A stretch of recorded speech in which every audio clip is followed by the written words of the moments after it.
भाजपा के राज्यसभा सदस्य गुलाम अली खटाना ने मोदी सरकार को अल्पसंख्यकों का सबसे बड़ा हितैषी बताते हुए कहा कि अन्य पार्टियों ने हमेशा अल्पसंख्यकों, विशेषकर मुस्लिम समाज को केवल वोट बैंक की तरह इस्तेमाल किया, मुस्लिम समाज को उसके अधिकार नहीं दिए। उन्होंने कहा कि अब अल्पसंख्यक समाज, विशेष रूप से मुस्लिम, समझ गए हैं कि उन्हें भाजपा के अलावा अन्य राजनीतिक पार्टियों ने छला है। अब मुस्लिम समाज ऐसी पार्टियों के बहकावे में आने वाला नहीं है। शहर में आने के मकसद के बारे में मालूम करने पर उन्होंने कहा कि अल्पसंख्यक, खासकर मुस्लिम व पसमानदा समाज के लिए मोदी सरकार की सोच तथा मोदी सरकार द्वारा किए गए कार्यों को उनके सामने रखने के लिए वो यहाँ पर आए हैं। आगे उन्होंने क्या कहा, ये सुनते हैं उन्हीं की जुबानी। जो लोग मुसलमान को उसके वोट तक महदूद रखना चाहते हैं, ये उनका प्रोपोगंडा है।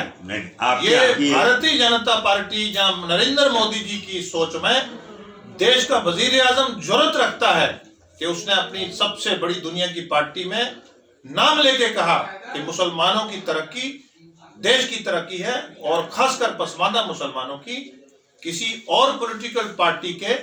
तो ऑन द ग्राउंड तो दिखाई दे, ऑन द ग्राउंड है।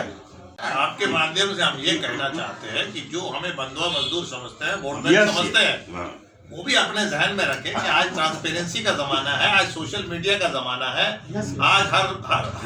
आज मुसलमान भी नजर रखता है, और हमारे उलमा को भी सोचना चाहिए कि हमारा जो बच्चा है, कमिंग जनरेशंस हैं, वो भी आज नजर रखते हैं, हम पे भी नजर रखते हैं। कौमी सोच होनी चाहिए। हाँ, क्योंकि स्कॉलरशिप पे पढ़ते थे, रिसर्च इस पे करते थे। मौलाना आजाद उसका अलीगढ़ यूनिवर्सिटी का फंड कम कर दिया, जामिया मिलिया का फंड कम कर दिया। तो यही तो मैं कह रहा हूँ कि अगर आपको अक़लियतों को गले लगाना है तो उनके मसाइल, उनकी मुश्किलात को तो हल करें। हमारा ये मिशन है कि मिनॉरिटीज को, देश की मिनॉरिटीज को बराबर का नागरिक बनाना है। तो ऐसे कैसे बराबर का नागरिक वो ऐसे बनेगा कि उसकी पहले अपने आप को कमजोर की जो फीलिंग है, उसको बराबर की फीलिंग लाना है, उसको अपीज करके, उसको कमजोर रख के, उसको पैसा दे के हम खुश करेंगे और उसको बराबर का शहरी नहीं बनने देंगे, ये भी उसके साथ जाती है। मेरा कहने का मतलब है कि वो ओपन में, जनरल में compete करे, आगे आए। वो भी देश का इतना ही बड़ा नागरिक है जैसे दूसरे समाज है, उसका भी आजादी में इतना ही हिस्सा है या किसी दूसरे बड़े समाज का है। ये माइनॉरिटीज इंस्टीट्यूशंस की मिसाल के तौर पर ट्राइबल्स की, एसटी की कॉन्स्टिट्यूशन में था, 10 साल के लिए था एसटी स्टेट। आस्ता आस्ता अभी उसकी जरूरत है तो वो एक्सटेंड हो रहा है। इस तरह मिनॉरिटीज को हमें अदर मिनॉरिटीज से भी सीखना है कि हाउ दे कम्पीट। मतलब इतने बड़े देश में वो देश को कम्पीट नहीं कर रहे, वो देश को लीड कर रहे हैं। तो हमने अपने जहन को ओपन रखना है, और सिर्फ उसी पाइप में जो पैसा आएगा, जो बाकी अदर स्कीम्स में आ रहा है, वो क्या उसको मना करता है क्या? फिर संस्थाओं का आपने जिक्र करा है, बजट में कमी करी या उनको बंद करा गया, आपका कहना है, आपसे सुना मैं इस बारे में ये कहूंगा कि हम भारतीय जनता पार्टी के नेतृत्व में, नरेंद्र मोदी जी की रहनुमाई में, हम अंत्योदय आखिरी आदमी देखते हैं। हमें अपने विजन को थोड़ा वाइडर करना है। हमें जो दबाव में जिन्होंने हमें वोट बैंक रखा है, उनके दबाव से हमारे जहन में ये बात आई है कि हमारी लाइन से जो पैसा आ रहा था वो वही हमारा था। कोई भी स्कीम देश की ऐसी नहीं है कि जो आखिरी आदमी के लिए नहीं है, गरीब आदमी के लिए नहीं है। आप बताइए कि आयुष का जो कार्ड है, गोल्डन कार्ड है, क्या सरपंच को जो डायरेक्ट उसके, एक जमाना था कि 100 रुपए आता था, 10 पहुंचते थे, 100 का 100 उसके अकाउंट में पहुंचता है। आज डिजिटल इंडिया का मतलब है कि पेंशन अगर उसको चक्कर लगाने पड़ते थे,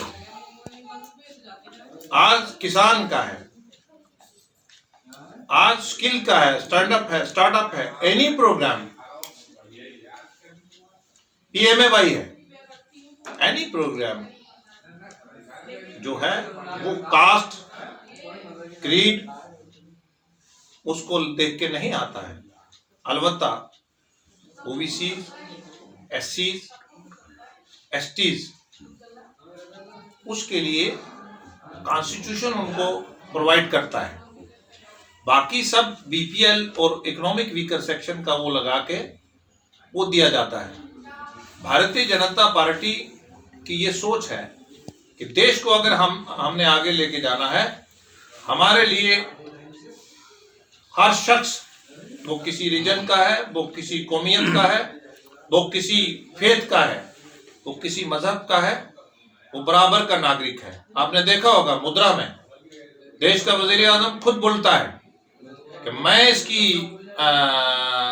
विटनेस दूंगा। आपको पता 10,000, 5,000, 2,000 जब आप बैंक में लेने जाते थे तो वो गवाही मांगते थे। मैं इसकी गवाही दूंगा एक बार, उसको फड़ी वाले को, रेडी वाले को, जिसके पास कोई डॉक्यूमेंट्स नहीं है, हम देंगे। इसलिए हमें कांग्रेस के दबाव से बाहर आके अपना विजन को बढ़ाना है कि हमारा लाइन जो है वो देश के नागरिक के साथ है। जैसे हमारा मिनॉरिटी में हमारा पारसी भाई है, वो भी मिनॉरिटी है जी, वो कभी मिनॉरिटी स्टेटस नहीं मांगता है, हालांकि वो मिनॉरिटी में है कॉन्स्टिट्यूशनल, बहुत वो भी है। और वो देश की तरक्की का मुझे लगता है कि देश को लीड कर रहा है। तो हमें भी उससे सबक लेना है, हमें उनके प्रोपेगेंडा में नहीं आना है। मेरा ये आपका गुजारिश। देखिए, सच्चर कमेटी में जो रिकमेंडेशंस आई जी, वो कांग्रेस की सोच को और जो अन्य लोग अदर्स जिन्होंने इस तबके को अपना वोट बैंक रखा है जी, उसकी नीयत को दर्शाती है। ये उनके चेहरे को, सही चेहरे को दर्शाते हैं। हमारा भारतीय जनता पार्टी का या देश के वजीर आजम नरेंद्र मोदी जी का एक ही है, हम किसी को, हमारे लिए हर नागरिक इज्जतदार है, बराबर का है, हम किसी को अपीज नहीं करते और किसी को टीज नहीं करते। देश का जो वजीर आजम है नरेंद्र मोदी जी और दुनिया की सबसे बड़ी पार्टी भारतीय जनता पार्टी, उसकी एक हैदराबाद की नेशनल एग्जीक्यूटिव मीट में देश के वजीर आजम ने कहा कि देश का जो मिनॉरिटीज है, खासतौर पर उसमें मुस्लिम, और मुस्लिम में भी खासतौर पर जो पसमाना मुस्लिम है जी, आप भी उसको हम देश की तरक्की का कैसे हिस्सा बनाएं जी, ये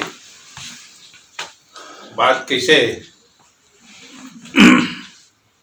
हम कैसे आउटरीच करें, इसकी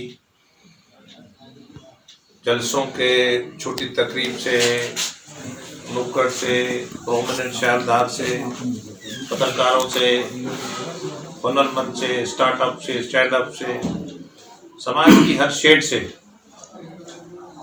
और खासकर जिन पॉलिटिकल पार्टीज ने मुसलमान को एक वोट बैंक समझा है, उससे हमारा एक शिकायत भी है कि वो उसकी बात नहीं करते। उनके हेड हूँ, रियासती हेड हूँ या नेशनल हेड हूँ, उस समाज की वेलफेयर के लिए की बात नहीं करते। थोड़ा वाज़ेह कर दें साहब, कौन सी पार्टी है? जो भी पार्टियां कांग्रेस में से क्या उस सोच से वाबस्तगी रखती हैं, देश में सपा है, बसपा है, एनसीपी है, तृणमूल है या अन्य पार्टियां हैं जी, बेहतर रीजनल पार्टीज, जो जिनकी बुनियाद कहीं ना कहीं कांग्रेस से जुड़ती है, और वो फॉर ग्रांटेड लेते हैं और अपने बच्चों को, जो उनमें एलीट क्लास है, अपने बच्चों को अच्छे स्कूलों में पढ़ाते हैं, और गरीब का बच्चा जो है उसको मजदूरी के लिए, और उसको वो वही रहता है, एलिनेट हो जाता है।